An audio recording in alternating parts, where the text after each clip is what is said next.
Benoît Duchâtelet à l'antenne de We Do Biz, ravi de vous retrouver dans l'émission Les Hommes Clés. J'ai le plaisir d'accueillir aujourd'hui deux entrepreneurs. Bertrand Girin, bonjour. Bonjour Benoît. Alexandre Lalande. Bonjour Benoît. Alexandre, Bertrand, je vous reçois aujourd'hui d'abord au titre de vos entreprises respectives, mais il se trouve que vous évoluez dans un univers commun qui moi en plus me tient à cœur, voilà, ça c'est dit, le personal branding, les réputations. Vous allez nous expliquer chacun justement un petit peu vos parcours, ce qui vous ont amené à cette aventure d'ailleurs, que soient vos formations, vos rencontres, et les moments clés qui ont été les vôtres, et ensuite les projets clés qui vous tiennent à cœur. Je vous donne la parole. Pas Alexandre. Alexandre, je vous écoute. Ok. En fait, avec mon associé Sandrine Serre, on a monté YouSeeMe il y a un petit peu plus de 2 ans maintenant. L'objet de YouSeeMe est de mesurer la visibilité, donc la présence des entreprises et des marques sur le web et les réseaux sociaux. Et les réseaux sociaux. YouSeeMe, nous c'est We Do Biz avec un jeu phonétique sur Nous faisons du business. YouSeeMe, c'est tu me vois. On a mis 2 i à la fin pour faire un petit peu l'avatar Nintendo. Exactement. C'est ma représentation numérique, on va dire. Voilà. Ce qui nous a intéressé, c'est effectivement, comme on va le voir après, de voir comment on est perçu par les moteurs de recherche. Oui. En l'occurrence, Google, qui est quand même leader en France, mais aussi Bing, qui marche bien dans d'autres pays.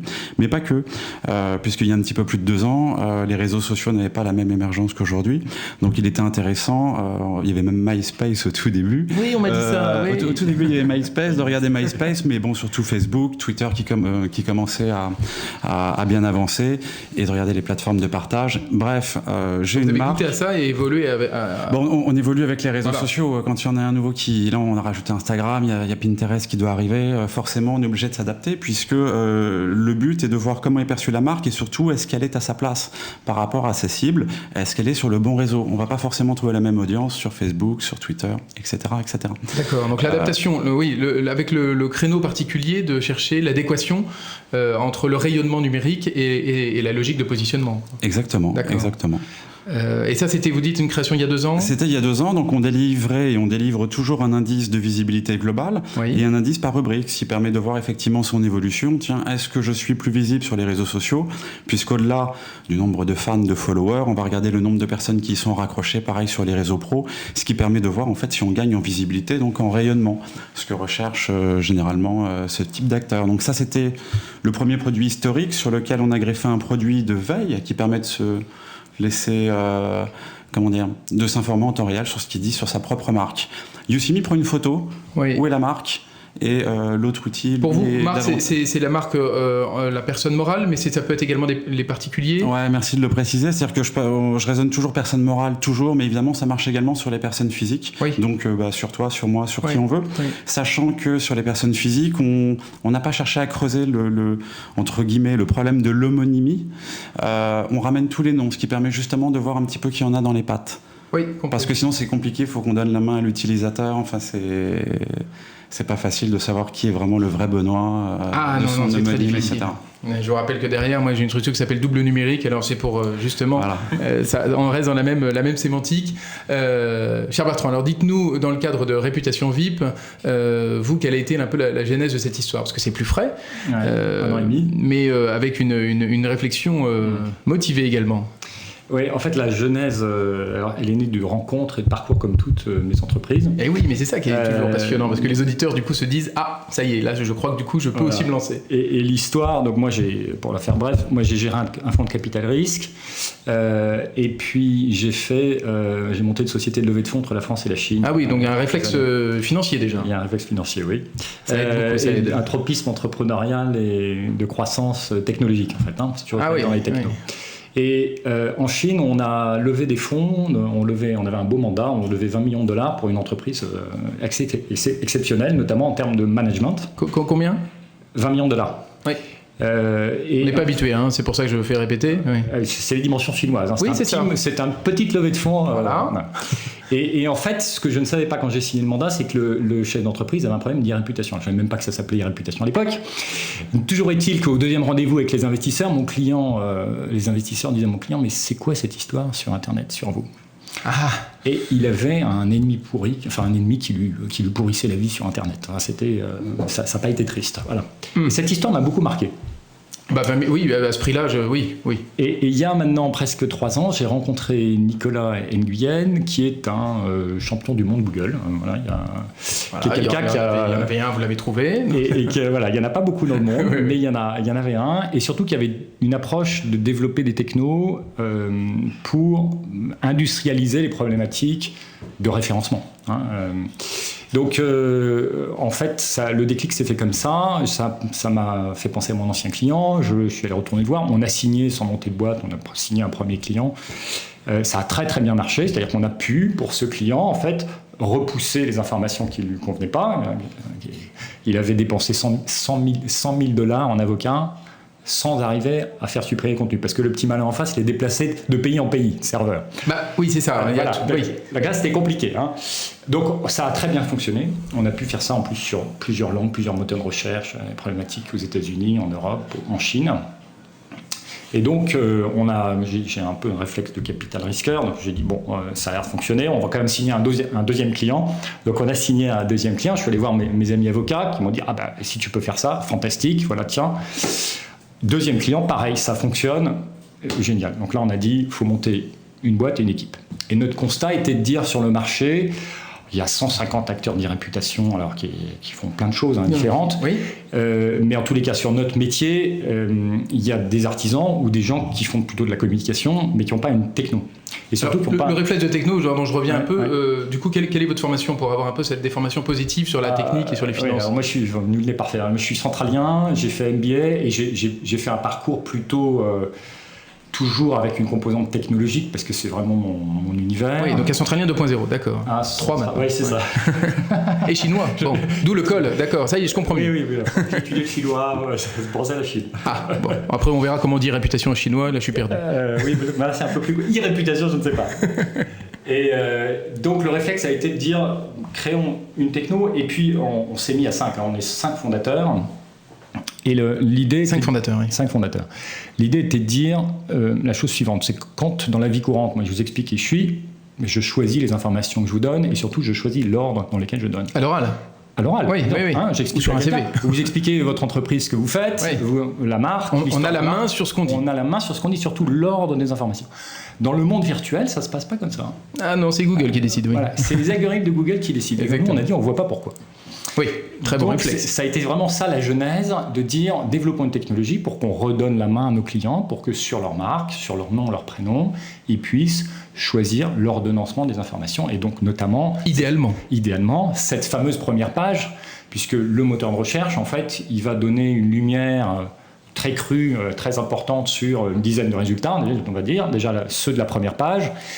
Et c'est ceux-là qui sont assez critiques, puisqu'ils sont très visibles. Donc déjà, si on arrive à maîtriser les résultats qui sont sur la première page, on améliore d'une certaine façon une composante de son e-réputation. Oui, me semble-t-il. Alors Alexandre, vous n'allez pas nous contredire, effectivement, parce que je crois que ce soit une expérience franco-chinoise ou franco-française ou dans ces univers de visibilité numérique, de personal branding, cette motivation, c'est celle aussi qui vous a... Je pense que tout le monde l'a, la motivation d'être bien perçu sur les moteurs, que ce soit quand on tape le nom de son entreprise ou quand on tape un mot de l'écosystème de l'entreprise, apparaître déjà dans cette première page, quand on ne sait pas le nom, puis apparaître bien effectivement si on a la maîtrise pour choisir effectivement ce qui va remonter le mieux. Et là encore, c'est une surveillance personnelle, mais c'est pas être vicieux que de le faire également sur les univers concurrents de son activité professionnelle, parce que comme ça on voit comment se positionnent les autres, ça permet de rectifier son tir soi-même. Moi ça me paraît primordial de effectivement surveiller les concurrents, mais pas que, également surveiller l'écosystème, puisque on n'est pas forcément seul, on est toujours relié à des fournisseurs, à des clients, et tout est un petit peu lié, c'est comme les matières premières pour un produit transformé, donc forcément il faut surveiller la totalité de l'écosystème selon moi, quoi.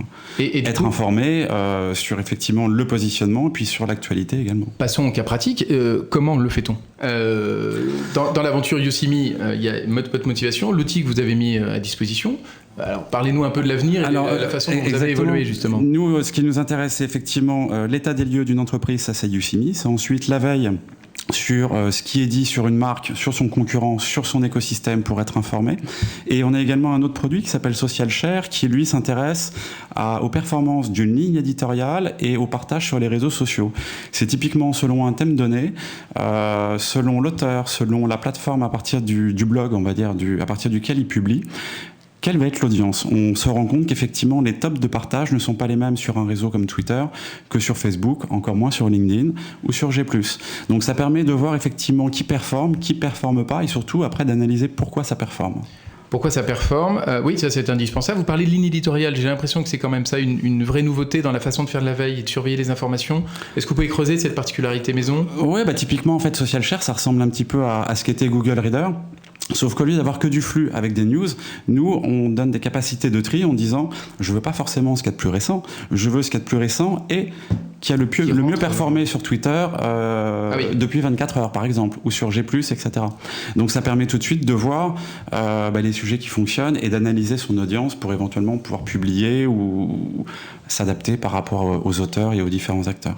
Alors effectivement, voilà un manque qui vient d'être comblé et qui nous tarde d'utiliser effectivement pour surveiller à la fois notre écosystème et sa marque propre. On a vu pour Bertrand l'origine de sa formation et de son parcours. Vous en êtes arrivé, vous êtes parti d'où pour arriver là ? Ouais, en fait c'est assez logique, c'est-à-dire que moi dans ma carrière, enfin c'est logique pour moi, oui, c'est ça. Ou alors du moins j'ai trouvé une logique avec le temps, je sais pas. Mais c'est amusant parce que moi j'avais travaillé dans tout ce qui était services informatiques chez Altran il y a plus de 10 ans et j'avais ensuite travaillé pour un moteur qui n'existe plus mais qui s'appelait Excalibur Technologies, qui est un des premiers moteurs de GED, je parle des années 2000. On faisait de la GED, gestion électronique de documents, et c'était les premiers moteurs de broadcast avec reconnaissance de timecode sur les visuels, etc. Donc ça c'était... Donc innovant quand même. Pour très innovant. Oui. C'était vraiment B2B mais très intéressant, donc on était vraiment moteur de recherche. Et par la suite, moi j'ai fait un DESS de gestion de patrimoine et j'ai travaillé sur de l'agrégation de données financières.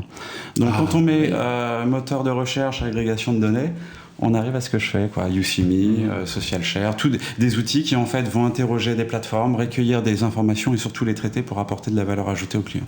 Donc quand on dit tout à l'heure que ça a c'est la logique qui est celle de votre histoire, parce qu'effectivement là les pièces du puzzle sont assez improbables sur le papier. Donc c'est marrant. J'aurais pas signé avant. Ouais. Et comme finalement c'est un peu l'histoire de tout un chacun. Donc puisque vous êtes ensemble, rebranchons les tuyaux sur le commentaire de l'un sur l'univers de l'autre, parce que comme souvent on le dit dans les services de réputation ou de visibilité ou de personal branding, les choses ne se remplacent pas, elles se complètent.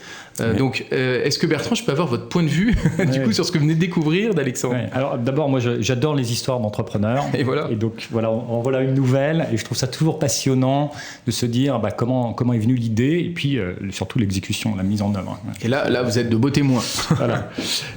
Donc ça, c'est une belle histoire. Exactement. Et puis moi aussi, je crois beaucoup à la complémentarité, et en voilà un bon exemple, puisque l'e-réputation, c'est un domaine vaste, et il y a déjà une première pratique que YouSeeMe permet de faire quand on a une marque ou soi-même, c'est déjà de regarder ce qui se passe, déjà de surveiller, de comprendre, faire un état des lieux. Oui. Donc, là, on revient sur des évidences, Bertrand, mais on revient sur des évidences qui ne sont pour autant pas pratiquées. Pas comme il semblerait souhaitable de le faire. C'est vrai que pour nous, entre professionnels, ça paraît évident. Oui, mais c'est pour ça que pour nos auditeurs... Avant d'agir, de faire appel à qui que ce soit, effectivement, il faut déjà se donner la peine de regarder et faire un premier constat. Exactement. Après, on peut Exactement. Donc ça, c'est du bon sens à partager. Oui. Et ça, c'est la première, c'est le haut de l'entonnoir, parce que c'est là d'abord, il faut déjà faire ça. Donc ça, je trouve ça intéressant. Nous, nos clients, la plupart ont un problème. Ils ne sont pas contents de ce qui s'affiche sur Google. Donc déjà, il faut constater. Une fois qu'ils ont constaté, après, on est dans l'action. Donc nous, on est dans la... Audit, diagnostic, action. Voilà. D'accord. Nous, on est dans la phase après, si je comprends bien. Donc YouSeeMe sont plutôt en amont par rapport à nous. Donc on pourrait très bien penser à regarder s'il n'y a pas des partenariats à faire. Parce qu'il y a probablement... en plus, on a... je ne sais pas, nos clients sont des PME, des dirigeants, on a des personnalités. Donc on a probablement des synergies en termes de clients. C'est tout à fait logique, puisqu'effectivement, on peut décider de prendre la main, de transformer la première page Google, au même titre que les réseaux sociaux peuvent permettre de le faire, grâce à des réseaux qui sont très bien référencés, qui vont permettre de diluer certains résultats en page 2 ou en page 3. Donc, c'est pas fromage au dessert, on peut faire les deux. On peut à la fois sur des créneaux, mais pour le coup, qui sont ciblés. Il ne faut pas aller sur n'importe quel réseau, mais pour faire remonter en première page, et en même temps, se donner un coup de pouce, effectivement, pour avoir une présentation optimale de ce qu'on souhaite montrer. Ouais. Oui, c'est tout à fait ça. Alors, Bertrand Gentiment s'est soumis à l'exercice. Alexandre, comment vous voyez l'approche de la forteresse digitale et l'originalité de Réputation VIP en la matière ? Je pense que c'est un très bon créneau. Nous, on nous l'a souvent demandé, en fait. C'est-à-dire que nous, on fait un constat, on peut donner des conseils. Je ne sais pas s'il va aimer le terme, mais on ne fait pas de nettoyage. Même si je ne sais pas si... Oui, alors justement... Non, Léon est maintenant un vieil acteur et ça fonctionne pas comme ça. On va en parler, mais souvent on nous a demandé. Et en fait, on ne peut pas tout faire bien. Nous, on fait des constats, on fait des diagnostics de présence, on va faire plein de choses. On s'est pas mis dedans, on sait pas faire, et puis on veut pas faire demain. Maintenant, effectivement, on nous a souvent demandé, donc il y a un besoin, pas forcément pour monsieur tout le monde, mais effectivement pour une personne en vue, un chef d'entreprise, une entreprise elle-même, ça peut être extrêmement dommageable. Je parle même pas des personnalités, il y a eu des cas qui sont très très connus, qui peuvent faire mal aux personnes. Pour certains anciens présidents du Fonds monétaire international, c'est difficile comme dossier. Là, on va pouvoir travailler à nombreux, mettre tous les Chinois à disposition pour la gestion de contenu. Il y a des dossiers qui sont chauds, mais je me souviens qu'il y avait des dossiers sur leur Manodou, sur des personnalités comme ça. Oui, ça monte vite, ça va très vite. Voilà, sans rentrer sur un ego trip, moi je peux complètement comprendre que ça peut toucher une personne, son entourage, et qu'il faut pouvoir agir parce que c'est nécessaire.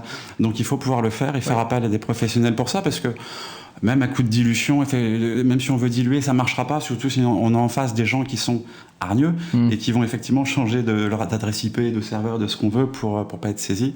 Donc là, il faut vraiment mettre... des professionnels et sortir l'arme de guerre, on va dire, en face. C'est pas en se mettant sur un petit forteresse, arme de guerre, de temps en temps, il s'agit de mettre les bons outils. Qu'est-ce que vous pensez, vous qui avez des réflexes et un passé de financier, un passé toujours très vivant, parce que quand il faut piloter son entreprise, la gestion des finances doit être très, très efficace. Mais cette notion, lorsque vous parliez de people, vous parliez de personnes pour qui il est normal d'un peu de surveiller, mais le fonds d'investissement qui lui investit dans des entreprises, ça peut être pour vous peut-être une bonne alternative aussi, parce que finalement l'entreprise dans laquelle il va investir, il doit faire attention à la visibilité de cette personne morale, mais à la fois de ses entrepreneurs, de ses dirigeants. Donc ça peut être, pour vous, est-ce que des fonds d'investissement peuvent être de bons clients parce que justement vous allez leur offrir une valorisation de l'image de l'entreprise dans laquelle ils investissent ? Pour nous, c'est des prescripteurs.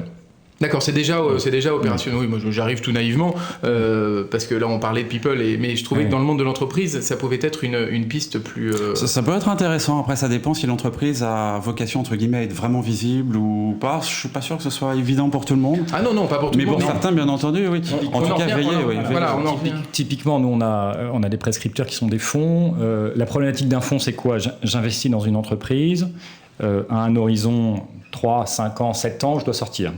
C'est assez long, 3 à 5 ans. La marque, elle est clé. Et donc, quand on sort, il y a évidemment un audit. Donc, la marque fait partie des actifs.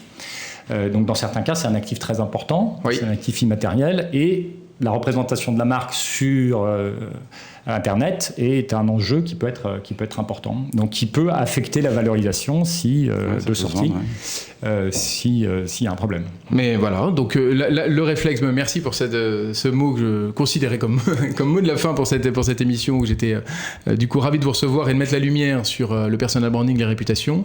Donc Bertrand, Réputation VIP, Alexandre, Yossimi et l'avenir que vous nous avez écrit. Je laisserai, une fois les studios éteints, l'histoire se faire quant au partenariat, comme il y en a eu souvent à l'issue de cette émission, parce que je crois qu'il y a tout pour. Merci de servir les entreprises et de protéger leur visibilité sur Internet. Alexandre, à très bientôt. Merci Benoît. Et Bertrand, à très bientôt également. Merci Benoît, merci WeDoBiz. Merci beaucoup, à bientôt.